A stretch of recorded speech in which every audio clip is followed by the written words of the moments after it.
భలే పాఠం నేర్పుతున్నాడు దేవుడు. ఎవరిని పెట్టి? అవ్వమ్మంటే ఏమనుకున్నారు? అనేక జనములకు తల్లి అంటే అనేక జనములకు ఏం నేర్పిద్ది? పాఠం నేర్పిద్ది. అనేక జనములకు పాఠం నేర్పి తల్లి. గొప్ప టీచరామా, గొప్ప టీచరు. ఆమె చెప్పేది ఒకటే, అవ్వమ్మలతో జాగ్రత్త అని చెప్తుంది. అవ్వమ్మలతో జాగ్రత్త. మరి నువ్వు అవ్వమ్మని కనుక చెప్తున్నా అవ్వమ్మలతో జాగ్రత్త అని. అదేంటండి ఎంత యథార్థత కలిగిన తల్లో, చాలా యథార్థపుర్రాలు. అందుకే హవ్వను కనుకనే చెప్తున్నా హవ్వలతో జాగ్రత్త అని.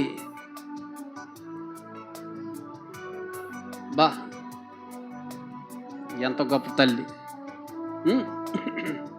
వెనక కెలికి వాళ్ళతో జాగ్రత్త. అవన్నీ దెయ్యాలు. అవన్నీ ఎన్ని ఈ శాస్త్రాన్ని, దెయ్యం యొక్క శాస్త్రాన్ని అన్ని గుర్తుపెట్టుకోండి. సమాజంలో ఉన్నటువంటి ఎక్కువ శాతం మనుషులు దెయ్యం పట్టిన సర్పాలే. అవును, వీళ్ళందరూ దెయ్యం పట్టిన సర్పాలే. కనపడరు అంతే. పేతురు కనపడ్డాడండి. ఏనన్నా మీరు ప్రతి మెసేజ్లో తిడతా ఉంటారు ఏంటన్నా? అన్న మీరు పొగడదగిన వాళ్ళు లేరా అన్న మీ చర్చిలో? అంటే ఎందుకు లేరు? అందరూ పొగడదగిన వాళ్ళే. పొగడదగనోళ్ళు ఎవరున్నా చెప్పండి ఇక్కడ. నేను పొగడదగనోళ్ళు ఎవరు లేరు. అందరినీ పొగడొచ్చు. ఎందుకు? అందరూ పొగిడించుకునే స్థితిలో ఉన్నారు. అటువంటి పనులు చేసిన వాళ్ళే అందరూ.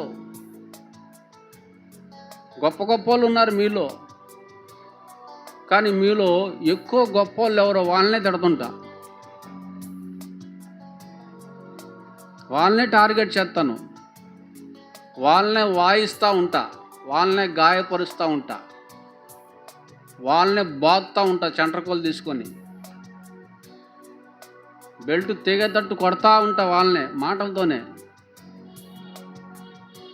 అప్పుడు వాళ్ళు అనుకోవచ్చు, ఏంది నేను ఎంత చేశాను,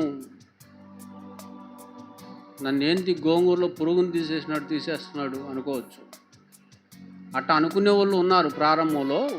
వాళ్ళకి తర్వాత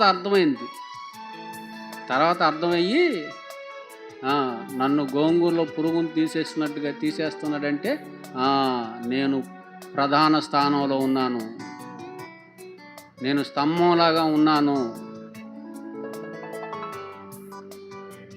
అవును, ఆడిని అడ్డుపెట్టి కొడతాను మిగతా వాళ్ళని, ఆమెను అడ్డుపెట్టి కొడతాను మిగతా వాళ్ళని. అంతే. 10 మందికి భయం కలుగునట్లు ఒక్కడిని లేపి నిలబెట్టి కడిగితే చాలు.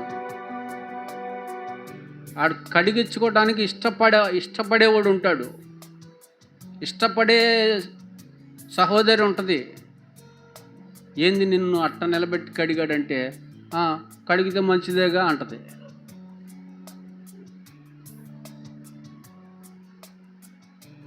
స్నానం చేయడం మంచిదా కాదా? మంచిదేగా, నోరు మూసుకుపా అంటది. ఏనానా అసలు ఈయన ఏంది నీ పరువు అంతా తీసేసాడేంది? పరువా? నాకేడుంది పరువు? ఏంది పరువు లేదా? నాకేడుంది పరువు? నేనైతే ఊరేసుకొని చచ్చేవాడిని అన్న. చచ్చిపో, నేను చావను. అయ్యా బాబు ఏంది ఎట్టున్నారు అనుకుంటారు. అదేంటండి, నా పిల్లల్ని నేను ఎందుకు పోగొండో తెలుసా? పొగిడితే దెయ్యాలు పడతాయి మీకు. నన్ను పొగుడన్నా అనే వాళ్ళు చేయొద్దండి, పొగుడతా. ఎత్తండర్రా అన్న, నన్ను పొగుడన్నా, పొద్దా తిడుతున్నావు, విసుగొస్తుంది, ఒక్కసారి పొగుడన్నా అన్నోళ్ళు చేయొద్దండి, పొగుడతా. పొగిడితే